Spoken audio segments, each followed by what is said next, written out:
Thank you all for coming on a kind of a gray December. God, I did this last time. I don't know what date it is, but yeah, December. It looks more like November out there.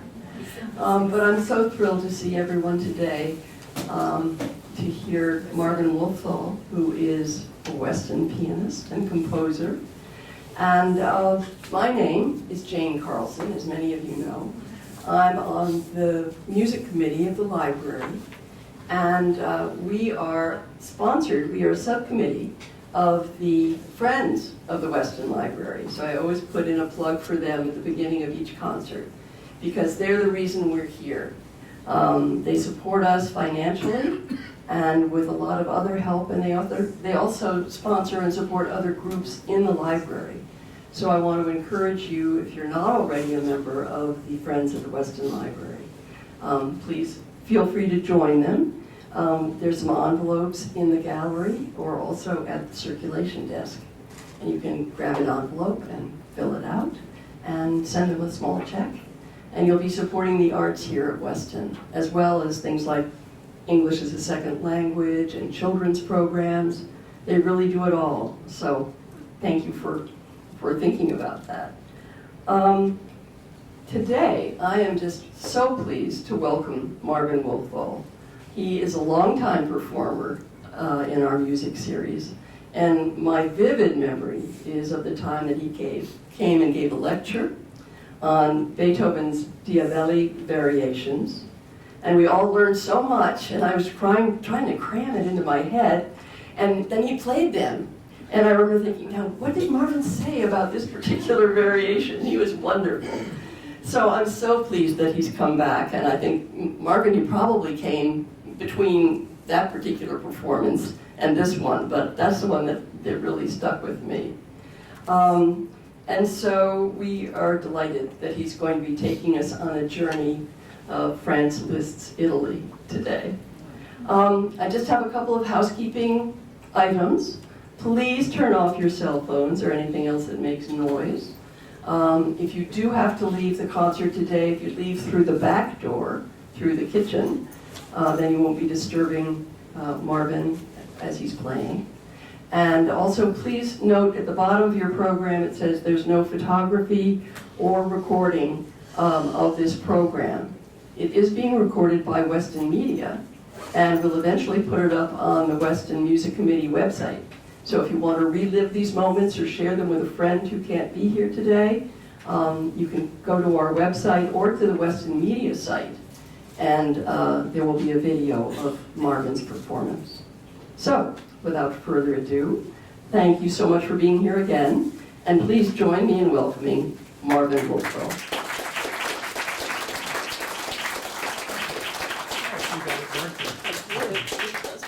It's fine. Thank you all for coming. For a long time, and perhaps still in some quarters, Franz Liszt was considered a composer only of flashy and bombastic piano pieces. He did write some of these for his own use during his years as a traveling virtuoso, the most famous in Europe, and perhaps, in fact, the greatest pianist of all time.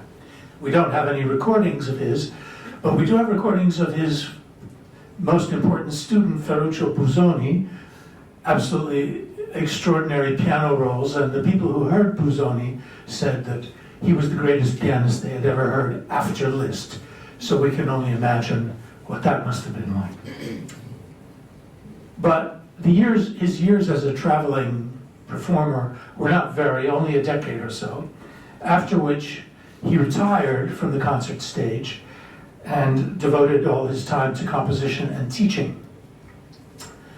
Liszt was an extremely generous man who devoted a great deal of time to promoting and supporting his younger contemporaries, composers like Borodin, Dvorak, Grieg, and even Brahms. There's a funny story about that. When Brahms, as a young man who didn't like Liszt's music very much, but knew he had to go and be presented to him, brought some of his compositions, which Liszt sat down and read at sight, to Brahms' amazement, Liszt wanted to return the favor by playing him his piano sonata, a great work which he had just composed, but by the time he finished the piece, he saw that Brahms had fallen asleep. Liszt also dedicated most of his earnings to charitable causes. I hope that the pieces on this program will give you a better idea of his true importance as a composer. Between 1835 and 1839, Liszt traveled extensively in Switzerland and Italy. His memories of this period led to the composition of 3 sets of piano pieces written between 1837 and 1849 and published later as Years of Pilgrimage. The first of these collections, entitled Switzerland, consists primarily of musical landscapes inspired by scenes of nature, mountains, rivers, storms, etc. The pieces in the second volume, however, Italy, are inspired instead by works of art, paintings, sculptures, and poetry. For today's program, Liszt in Italy, I've chosen 5 pieces from this second set and 2 others also related to Liszt's time in Italy. The first composition is called Il Pensieroso, or the thoughtful one, or the thinker, was inspired by Michelangelo's sculpture of Lorenzo de' Medici, and which is on display at the Uffizi in Florence. The second piece is an adaptation of an aria actually written by a Baroque composer, Giovanni Bononcini, which is based on a text by the Neapolitan painter Salvatore Rosa. And the text begins, "I often change places, but I can never change desire." After this, 3 of Liszt's greatest masterpieces, based on sonnets by the poet of Arezzo, Francesco Petrarca. These pieces originated as songs for voice and piano, and were later adapted by Liszt as piano solo pieces. The music here demonstrates a remarkable connection with the actual text of the poems. For example, in the second sonnet, Pace non trovo, I can't find peace, Liszt creates a series of contrasting expressions that reflect the moods of the text, each battling with the other. In the third sonnet, the poet says, "The sky was so intent on harmony that not a leaf was seen to move on the branch." On the other hand, in Liszt's adaptation, we do hear falling leaves.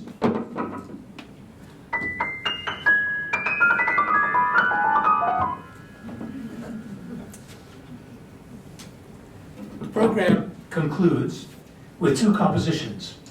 The first, after that piece, however, we'll take a very brief pause. And then we'll have the final 2 pieces.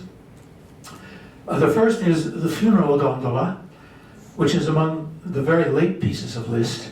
One of 2 pieces he wrote commemorating the funeral procession of his son-in-law, Richard Wagner, which began with the transport of his body by gondola to the train station in Venice.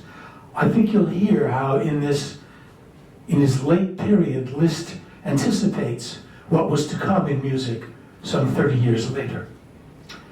And the program concludes with Venice and Naples, Venezia and Napoli, a kind of fantasy on popular tunes that Liszt added as a supplement to the collection Italy in 1859.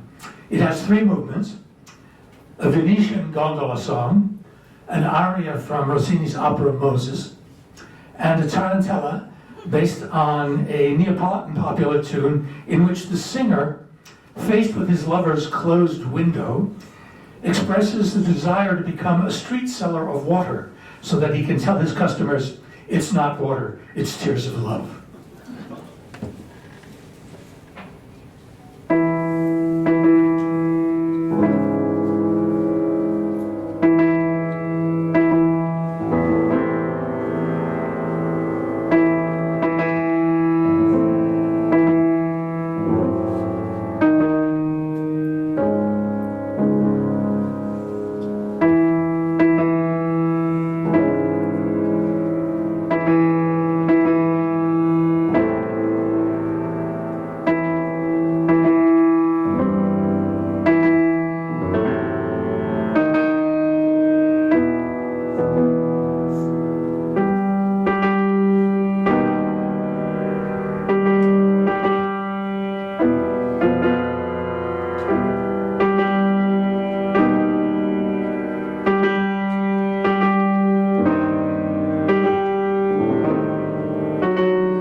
sure we don't have any stragglers.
you.